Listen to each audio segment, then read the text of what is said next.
Good afternoon, everybody. Big Mike back here with you once again.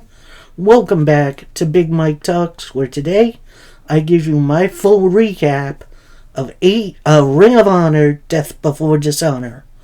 An overall entertaining show, even though the build was kind of But, yeah, let's sit back, relax, and let's get into this one.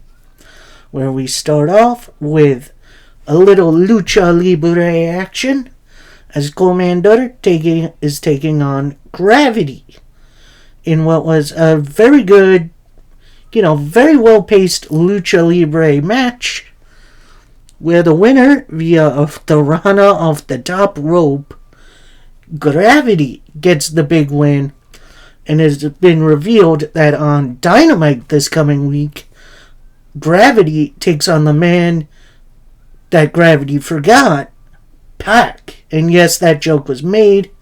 And considering Pac has a world title match this evening, that match on Dynamite could be for the Ring of Honor world title. So, we'll see what happens there. Next up, we got Samoa Joe taking on Dalton Castle. And overall, this was a very, very fun match to start off with. There were some shenanigans going on about halfway through with Dalton's Castle boys being thrown out from ringside, then Stokely Hathaway getting up in the ref's face, a low blow, a roll up. So your winner, Samoa Joe. So, as much as I would like to see Dalton Castle win here, I'm kind of okay with this finish. Because something tells me this isn't the end of their story. Speaking of the end of stories, we got the tag team title Fatal 4-Way match as the Lucha Brothers defend against the Kingdom, the Best Friends, and Aussie Open. Aussie Open, of course, making their duo's in-ring return as Mark Davis has been out with injury for a little bit. So this is his first match back. This match was utterly complete chaos, and honestly, I was okay with it. I've definitely seen some better tag team matches, but this one was still a lot of fun. Everyone got their stuff in, and yeah, you're winners. After a smashing and then a double-aided neck breaker, you're winners and new Ring of Honor Tag Team Champions, Aussie Open. We then get a short Stu Grayson and the Righteous promo, pretty much saying, Dark Order, this is exactly what we wanted. We wanted to see this from you. Now, will the real Dark Order step up, or will we see the team we've been seeing for a while? Next up, 6-man tag team action for the 6-man tag team titles, as the Embassy takes on Master Wato, Ryusuke Taguchi, and Leon Ruffin. And while, yes, it did start out as the powerhouses of the Embassy dominating for a bit, Ruffin did get in some good shots, getting in Master Wato, who, honestly, this is kind of my first dealings with Master Wato, and he's not bad. He's definitely half of my cup of tea, if that makes any sense.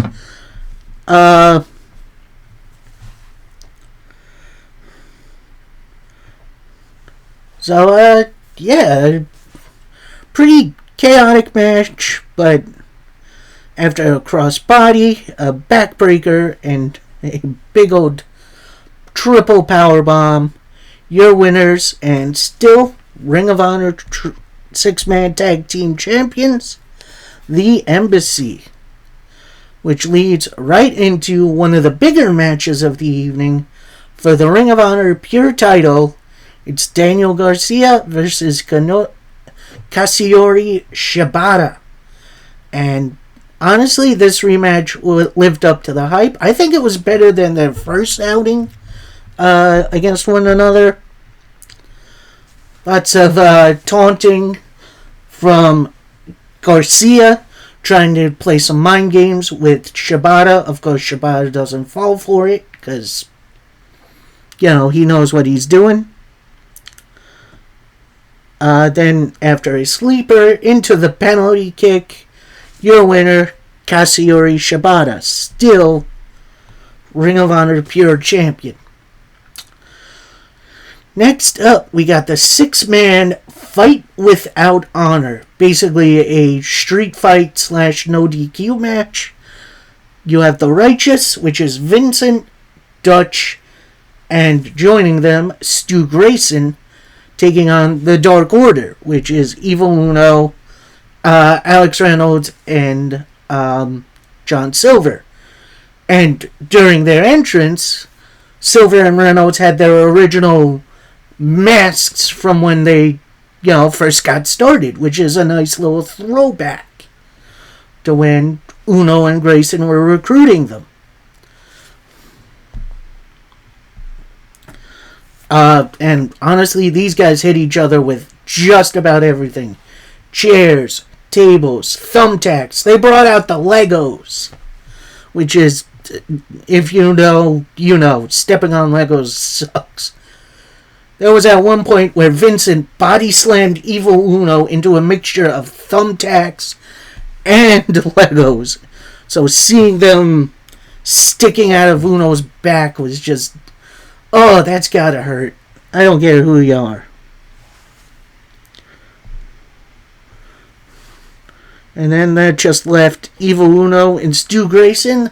They finally get to brawl, which is honestly a little sad because those were the OGs of the Dark Order. Stu Grayson then sets up a ladder. They both go up. No, Evil Uno was on a table on the outside of the ring. Grayson sets up the ladder, goes up it, goes to go through it. Then Uno gets up, tips the ladder over. Stu Grayson goes through. And then Dark Order hit their triple finishing move, which is like a swinging, I don't even know what to call it, for the match victory. So the Dark Order get the win over the Righteous, which, I'm going to say this, I think that was the right call. Like, fun, chaotic matchup with a lot going on. And I enjoyed myself. We got our semi-main event for the Ring of Honor World title. Yes, and that's what that means. As Claudio Castagnoli takes on Pac. And honestly, these two just come out swinging right off the bat. Pac gets like a table, sets it outside the ring. Eventually, near the end of the match, Pac has Claudio in the Brutalizer. Wheeler Yuta comes out, stands up on the apron. Pac lets go. Pac shoves Yuta through the table.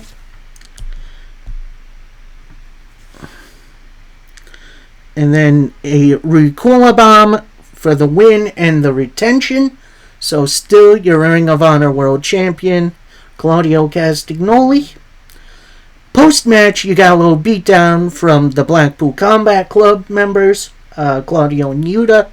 This brings out the Lucha Brothers, who just lost their tag straps.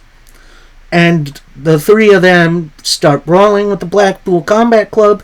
This brings out the Best Friends, which, that's interesting. I guess they're going to feud for a little bit. They start brawling. Out comes Orange Cassidy, and everyone just kind of bails. So, yeah, this is going to be an interesting story going forward, and I'm interested to see where this goes. And, of course, our main event of the evening for the Ring of Honor Women's title, you've got Athena defending against Willow Nightingale. And honestly, for a third match in the series, I think this was the best one. Great little back and forth. Willow trying a couple times for the gut-wrench powerbomb. Athena counters a couple times.